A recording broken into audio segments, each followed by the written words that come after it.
Hi, my name is Kyra, and for my second Genius Hour, I have decided to learn about sign language. Sign language is a form of communication using body language and hand gestures. It is used all over the world, although it is not a universal language. Different countries have different sign languages, and even countries that speak the same language don't have the similar one. Like take the US and the UK for example. Both speak English, but they still have different sign languages. Sure, there are some signs that may be similar with the same meanings, but other than that, not all are the same. United States use the American Sign Language, also known as the ASL, and it is the third most widely used language after English and Spanish. The United Kingdom use the British Sign Language, also known as the BSL.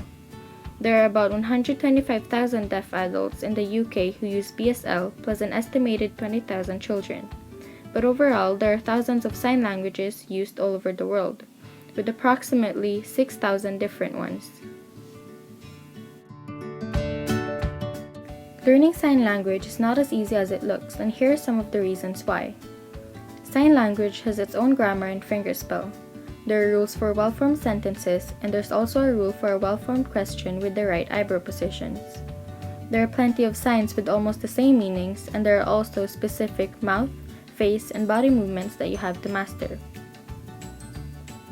And just like any languages that are spoken all over the world, sign language also takes time to learn fluently as well. And now let's take a look at the history of sign language. It wasn't long ago when the deaf were harshly abused, treated poorly, and their fundamental rights were denied. In some countries, they weren't allowed to buy property or even marry, and they were viewed as dumb and incomplete because of their absence of hearing. The law also had them labeled as non-persons. Furthermore, back then, deaf people were also seen as being unable to learn or be educated at all. But everything changed when scholars attempted to educate them for the first time and ended up proving 2,000-year-old beliefs wrong. And this mark in the history is what started the creation of a sign language. Now this is Geronimo Cardano. He is an Italian mathematician and a physician. He was the first scholar to identify that learning does not require hearing. He discovered in the 1500s that the deaf were able to be educated by using written words. He also used his methods to educate his deaf son. And this is Juan Pablo de Bonet. He was a Spanish priest who was inspired to teach people using his own methods as well. He used the methods of writing, reading, and speech reading.